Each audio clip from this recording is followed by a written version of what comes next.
అందరికీ నమస్కారం. కాంగ్రెస్ పార్టీలో రానున్న రోజుల్లో ప్రధాన అభ్యర్థి ఎవరంటారు? ప్రియాంక గాంధీనా? లేకుంటే రాహుల్ గాంధీనా? సో ఒకసారి డిస్కస్ చేద్దాం. ప్రస్తుతం స్టూడియోలో జర్నలిస్ట్ సిఎస్ రావు గారు ఉన్నారు. ఇంటర్వ్యూలోకి వెళ్దాం.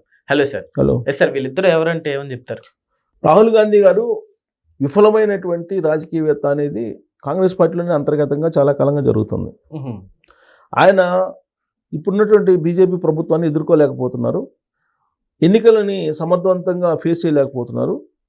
ఆయనకి ప్రజల్లో చరిష్మా అనేది తగ్గుతుంది అనేటువంటి అభిప్రాయం కొంతమంది కాంగ్రెస్ వాదుల్లో ఉంది.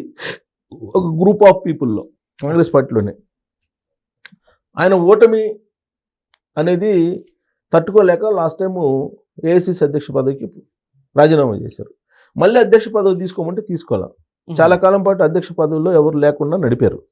ఇప్పుడు ఖర్గే ఉన్నారు అనుకోండి. అంతకుముందు ఆయన రాలా. ఇప్పుడు లోక్సభలో ప్రతిపక్ష నాయకుడిగా ఉన్నాడు. ఓకే. ఎవరు?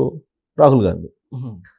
అయితే రాహుల్ గాంధీ కంటే కూడా లోక్సభలో ప్రియాంక గాంధీకి ఎక్కువగా అట్రాక్షన్ ఉంది, ఎక్కువగా ఫోకస్ అవుతుంది అనేది కాంగ్రెస్ పార్టీలో ఒక గ్రూపు చాలా కాలంగా చర్చించుకుంటున్నప్పటికీ నివురుగప్పిన నిప్పులాగా ఉంది అది. ఓకే. కానీ ఇప్పుడు ఇంట్లో నుంచి ఆ వాయిస్ వచ్చింది. ఎక్కడి నుంచి వచ్చింది? వాద్రా దగ్గర నుంచి వచ్చింది. వాద్రా ప్రియాంక భర్త. ఓకే. ఆయన ఏమంటున్నాడంటే ఇందిరాగాంధీకి సంబంధించినటువంటి మొక్కట్లు ఉన్నాయి ప్రియాంకలో. అలాగే ఇందిరాగాంధీని ప్రియాంకలో చూస్తున్నారు జనం. కాబట్టి ప్రియాంకని ప్రధాని అభ్యర్థిగా ప్రకటించాలి ఇండియా కూటమి తరఫున లేదా కాంగ్రెస్ పార్టీ తరఫున అనేటువంటి ఒక అభిప్రాయాన్ని తాజాగా వ్యక్తం చేశాడు. ఓకే. ఎందుకు వ్యక్తం చేశాడు? ఎప్పుడు వ్యక్తం చేశారు? ఎందుకు వ్యక్తం చేయాల్సి వచ్చింది అని అంటే 4 రోజుల క్రితం ప్రశాంత్ కిషోర్ కలిశాడు ప్రియాంకని. ప్రియాంకకి ఫీడ్బ్యాక్ ఇచ్చాడు. రాజకీయాలు ఎలా వ్యూహాలు పడాలి, లేదంటే యాక్చువల్ సిచ్యువేషన్ ఏంటి, ఇవన్నీ ఎక్స్ప్లెయిన్ చేశాడు. ఓకే. ఎవరికి? ప్రియాంక గాంధీ.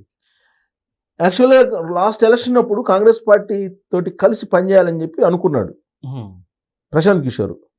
కానీ రాహుల్ గాంధీ అతను దూరంగా పెట్టాడు.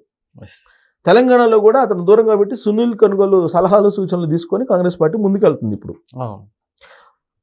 అతన్ని ప్రశాంత్ కిషోర్ని దగ్గర రానివ్వట్లా రాహుల్ గాంధీ. దాంతో ప్రత్యామ్నాయంగా ఇప్పుడు ప్రియాంక గాంధీ పంచం చేరాడు.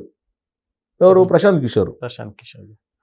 బీహార్ అసెంబ్లీ ఎన్నికలు అయిపోయిన తర్వాత ఆయన ఏంటి అనేది అందరికి అర్థమైపోయింది. ఆయన కొత్త పార్టీ పెట్టాడు అక్కడ, జనస్వరాజ్ పార్టీ అని బీహార్లో పెట్టి ఆయన ప్రజల్లోకి వెళ్ళాడు. ప్రజల్లోకి వెళ్తే నోటాకు వచ్చినటువంటి ఓట్లు కూడా రాలా ఆ పార్టీకి. కానీ ఆయన అసలు పోటీలోనే చేయలా. రాజకీయ వ్యూహకర్తగా నేను గెలిపిస్తాను మిమ్మల్ని అని చెప్పి ముందుకు వచ్చేటువంటి అతనికై అతను పార్టీ పెడితే అతని పార్టీకి 100 కంటే తక్కువ ఓట్లు వచ్చినాయి కాబట్టి అతని గ్రాఫ్ పడిపోయింది. ఇలాంటి పరిస్థితుల్లో ఆయన నేను రాజకీయ వ్యూహాలని పన్నుతాను, నేను రాజకీయ వ్యూహాలను అందిస్తానంటే ఎవరైనా ఆదరిస్తారా? ఎవరైనా దగ్గర రానిస్తారా?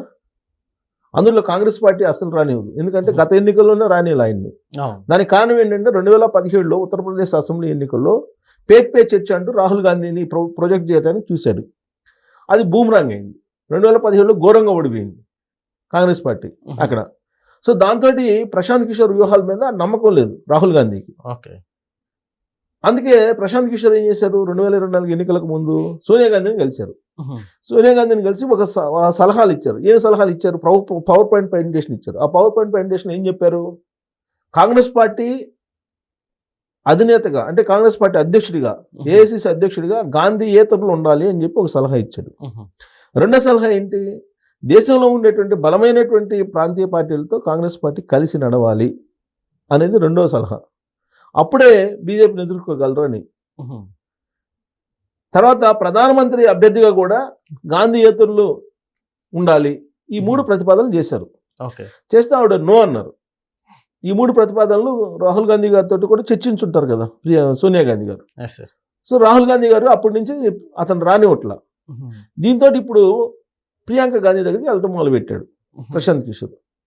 వెళ్ళి బహుశా ఇదే చెప్పుంటాడు. వాద్రా తాజాగా ఏదైతే చెప్పాడో రాహుల్ గాంధీ లాభం లేదు, రాహుల్ గాంధీ వల్ల బీజేపీ బలహీన పట్టలేదు, రాహుల్ గాంధీ వాయిస్ పబ్లిక్లోకి వెళ్ళట్లేదు, పబ్లిక్ ఇందిరాగాంధీని చూస్తున్నారు ప్రియాంకలో, సో రాహుల్ గాంధీని చూడలేదు.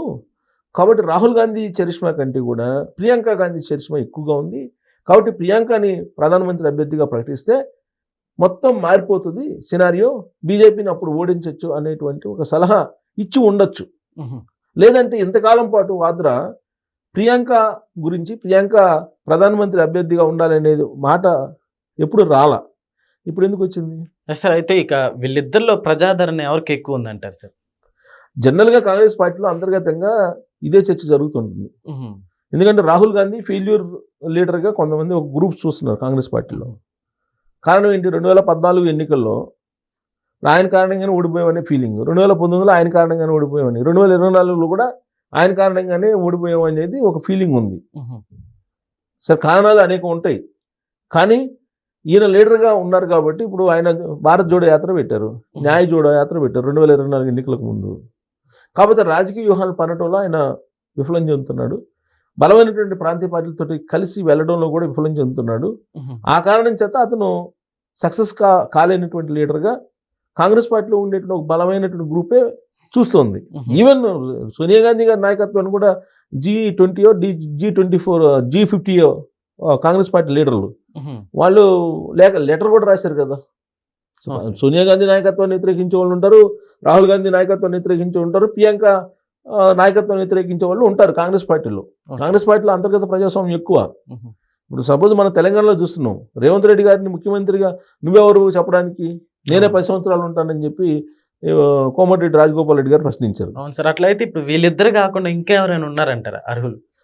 అర్హులదే ఉంది. ఇప్పుడు మన్మోహన్ సింగ్ గారిని ప్రధానమంత్రిగా 10 సంవత్సరాల పాటు ఆయన విజయవంతంగా చేశారు కదా. ఆ రోజున గాంధీ ఫ్యామిలీ లేకపోతే మన్మోహన్ సింగ్ గారిని పెట్టి విజయవంతంగా UPA 1 UPA 2 నడిచినాయి కదా. మన్మోహన్ సింగ్ గారి హయాంలో భారతదేశంలో బాగానే ఉంది కదా. డాలర్ వాల్యూ కూడా 63 రూపాయల దాకా ఉంది కదా. ఇవాళ 100 దాకా వస్తుంది కదా. ఇవాళ 97 90 అలా వచ్చింది కదా. సో మరి 92 ఏమో ఉంది కదా ఇప్పుడు. సో అప్పుడు నా 62 63 మధ్య ఉంది కదా. మరి మన్మోహన్ సింగ్ గారు బాగానే చేశారుగా. చెయ్యరనేం లేదు. ఒక పదవిలో అప్పచెప్పినప్పుడు వ్యవస్థలు ఉంటాయి, వ్యవస్థలు వాటి పని వాటి చేస్తాయి. ఆ వ్యవస్థల్ని వాటి పని వాటి చట్టం ప్రకారం చేయనిస్తే చాలు. ఈ పొలిటికల్ లీడర్స్ చేయి పెడతారు కదా, అందువల్ల వ్యవస్థలు పనిచేయవు. ఇప్పుడు మళ్ళీ ఇంటి పోరు బయలుదేరింది. ఇప్పుడు వాద్రా చేసినటువంటి ఇచ్చినటువంటి స్టేట్మెంట్ తోటి కాంగ్రెస్ పార్టీలో కూడా ఇందిరాగాంధీ ఫ్యామిలీలో కూడా గాంధీ ఫ్యామిలీలో కూడా ఇంటి పోరు బయలుదేరిందని చెప్పి అనుకోవచ్చు. ఇప్పుడు మనకి జగన్మోహన్ రెడ్డి గారి ఇంటి పోరు ఉంది వాళ్ళ చెల్లెల రూపంలో, ఇక్కడ KTR గారికి ఇంటి పోరు ఉంది వాళ్ళ చెల్లెల రూపంలో, ఇప్పుడు మళ్ళీ రాహుల్ గాంధీకి వాళ్ళ చెల్లెల రూపంలో అక్కడ మళ్ళీ ఇంటి పోరు బయలుదేరినట్టు కనపడుతుంది వాద్రా స్టేట్మెంట్ చూస్తుంటే.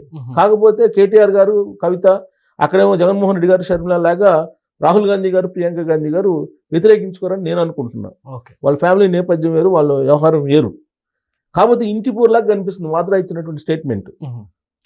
సో రాబోయే రోజుల్లో మరి ప్రియాంక గాంధీని ప్రధానమంత్రి అభ్యర్థిగా ప్రకటిస్తారని అంటే మరి ప్రశాంత్ కిషోర్ చెప్పిన దాని ప్రకారం ఆయన చెప్పిన దాని ప్రకారం ఒకవేళ ఆయన ఇచ్చిన వ్యూహం ప్రకారమే కనుక ఈ స్టేట్మెంట్ వాద్రా ఇచ్చుంటే బహుశా అది కూడా వర్కౌట్ అవుతుందేమో చెప్పలేం. చేంజెస్ ఏమన్నా రావచ్చు అంటారా? చెప్పలేము.